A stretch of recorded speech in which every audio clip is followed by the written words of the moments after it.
February. Your RRSP contribution deadline just passed. You made your contribution and the tax refund lands in your account 2 weeks later. $3,000. It feels like a win, and it sort of is. Because here is the question that most families never ask: what happens to that refund? Does it go back to work? Or does it disappear into the month? That one decision, repeated every single February for 30 years, is worth nearly $920,000. Today, we're following three families. Same income, living in the same suburb, with the same starting point. But 30 years later, one of them has nearly $1 million more than the other. Not because they earned more, not because they saved more, but because where they put their refunds.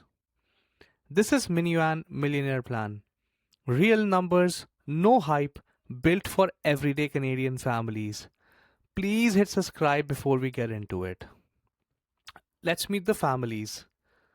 The Tremblays, the Patels, and the Mackenzies, all living in the suburbs of Ontario, all 35 years old, and all earning a combined household income of just over $105,000. All have two children, both of whom are the same age, both of whom turned 2. And all three families have decided to invest $7,000 a year, the same amount every year for 30 years. The Tremblays put everything into their TFSA. They also reinvest every dollar of their Canada Child benefit that they receive.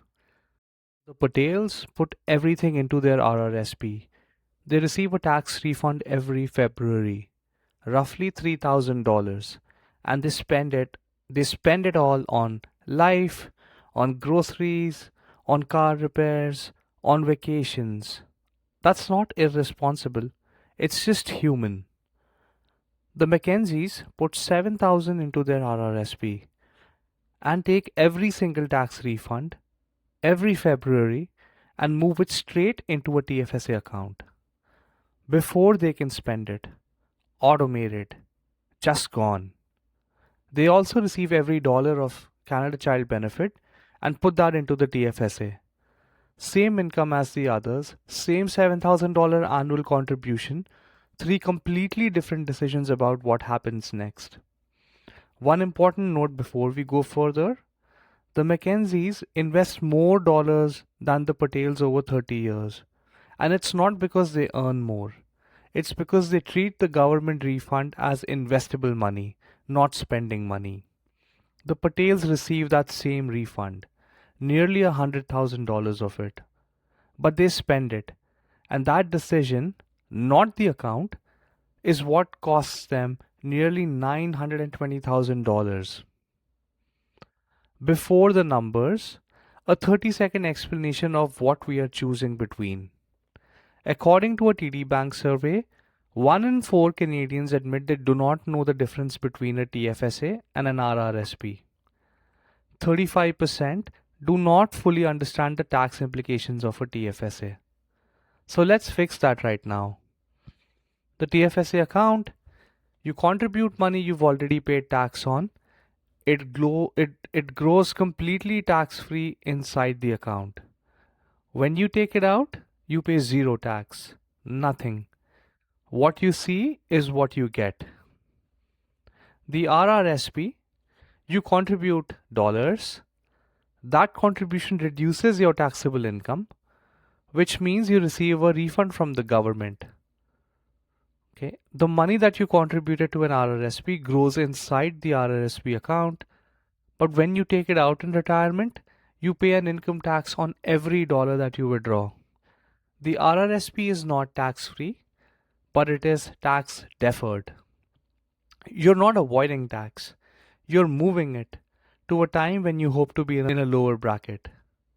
That distinction is everything. Something most people feel but never calculate. The Patels contribute $7,000 to their RRSP.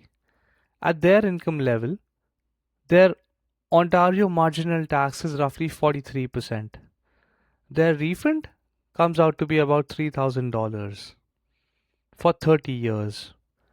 And that's nearly $100,000 in refunds over the life of this comparison.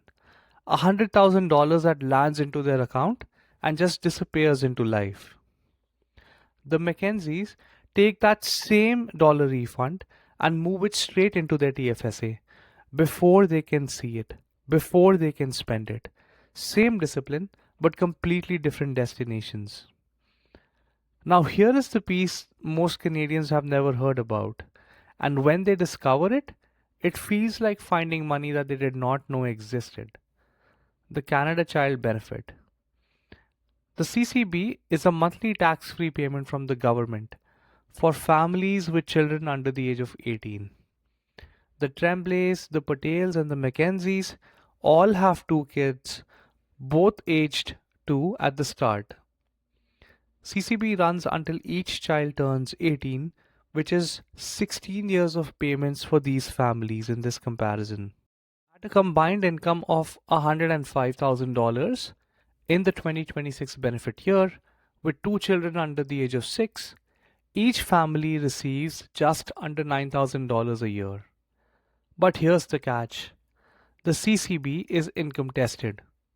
It's calculated based on your net income, and RRSP contributions reduce your net income. So both the Patels and the Mackenzies contribute $7,000 to their RRSP, reduce their net income by $7,000. This means that their CCB payments go up by about $400 a year. The Tremblays, who put everything in a TFSA, get no reduction in net income. Their CCB stays flat. Let's look at where all three families stand at the age of 65. 30 years after. $7,000 invested a year at 7% annual return. The Tremblays, TFSA only. Every dollar of CCB received reinvested straight into the TFSA. Total CCB received over 16 years, just over $130,000. TFSA balance at 65, just over $1.25 million. Every dollar of that completely tax free. No tax on withdrawal, no impact on old age security, clawback, and retirement. What they see is what they get. The Patels, RRSP only, refund spent. Total CCB received is just under $138,000, which is a few $1,000s more than the Tremblays. Because the RRSP reduced their net income, they received a higher CCB. But they also received nearly 100,000 extra dollars in tax refunds. And they spent every cent. RRSP balance at 65, $661,000. That does sound like a lot. But remember, every dollar they withdrew in retirement is taxed as income. So at a conservative 30% withdrawal rate, their after-tax value is approximately $465,000. Not $661K, $465,000. The Mackenzies, RRSP plus refund and CCB invested into TFSA. Let's see how that played out. $7,000 invested into RRSP every year. Every tax refund straight into TFSA. Every CCB payment straight into TFSA. Total CCB received is the same as the Patels, nearly $138,000. But unlike the Patels, they invested it. Total refunds reinvested into TFSA, nearly $100,000. RRSP balance at 65, $651,000. Same as the Patels. Their TFSA, built entirely from tax refunds and CCB, sits at $919,000. The total wealth, which is RRSPs plus TFSAs, is $1.58 million. After tax, we'll assume the RRSP is taxed at 30% and the TFSA is completely tax-free. The after-tax value, $1.38 million. Now, let's pull all three side by side. After 30 years and after tax, the Mackenzies $1.38 million, the Tremblays $1.25 million, and the Patels $465,000.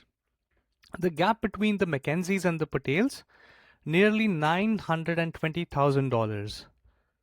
They had the same RRSP contribution, earned the same income, lived in the same suburb, but the combination strategy wins. Not by accident, but because both accounts are doing different jobs at the same time. The RRSP generates the tax deduction and the CCV boost. The TFSA receives the tax refund and grows it tax free for 30 years. One more thing before any of this matters. Before the TFSA versus RRSP conversation ever begins, if your employer offers matching contributions to a group RSP or a pension plan, that comes first. Always, without exceptions. The Tremblays, the Patels, and the Mackenzies, all three families agree on this. An employer match is an immediate 100% return before the money has grown a single dollar. No index funds can beat that, and no tax strategy can beat that. Take the match, every dollar, every year, and then have your TFSA versus RRSP conversation. So, to close our video, the question is not TFSA or RRSP. The question is which one first, and what do you do with the refund? The lesson is not complicated. Both accounts have a job. The RRSP generates the deductions and boosts your CCB. The TFSA holds the tax refund and grows it tax free. Together, they are more powerful than either one alone. And the employer match, before any of this, is the single best return available to any Canadian family. You just need to decide what happens to $3,000 every February.